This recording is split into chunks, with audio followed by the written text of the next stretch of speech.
The White Mountains of New Hampshire are a place of great beauty, where the whispers of the wind through the trees carry secrets of the ages.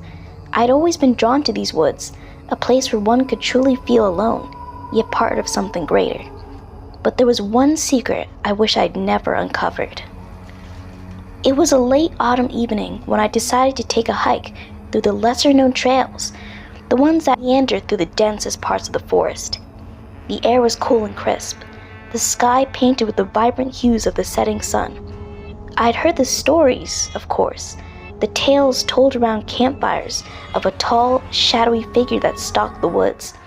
I'd laughed them off, like anyone would, attributing them to the overactive imaginations of those who told them.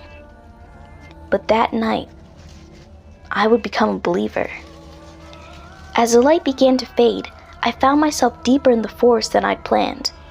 The trees seemed to close in around me, their branches reaching out like the fingers of a giant hand. I quickened my pace, the comforting weight of my backpack the only thing really grounding me to reality. Then it happened, a sound so subtle, yet so out of place, it made the hairs on the back of my neck stand up.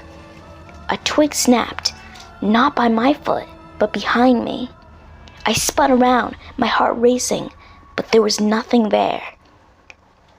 Just the silence of the forest, a silence that seemed to mock me.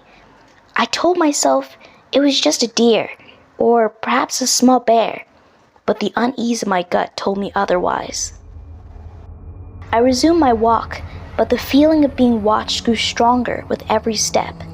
The shadows seemed to dance around me, and I could almost feel the breath of the unseen on the back of my neck. I wanted to run, to escape the oppressive feeling that I was no longer alone, but I forced myself to maintain a steady pace. That's when I saw it, a figure impossibly tall and impossibly thin, standing among the trees.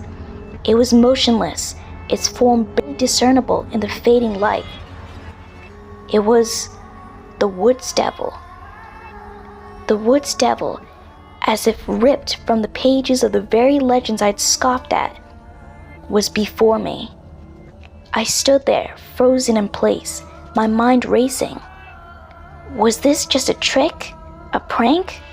A shadow cast by the setting sun? But the figure was too distinct, too intentional. It was watching me. I was sure of it.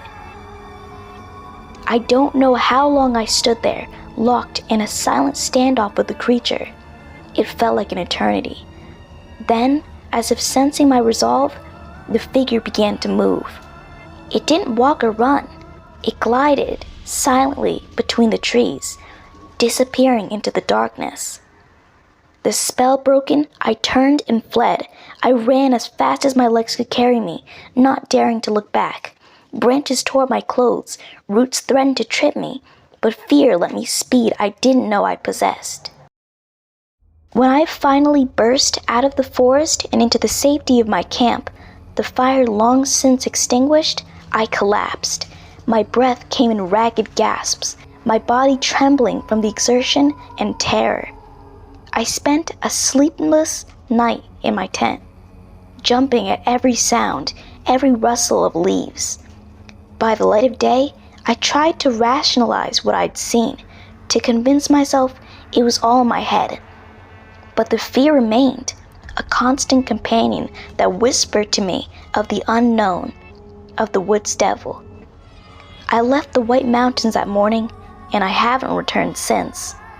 The experience changed me, made me question what I believe, what I know to be true.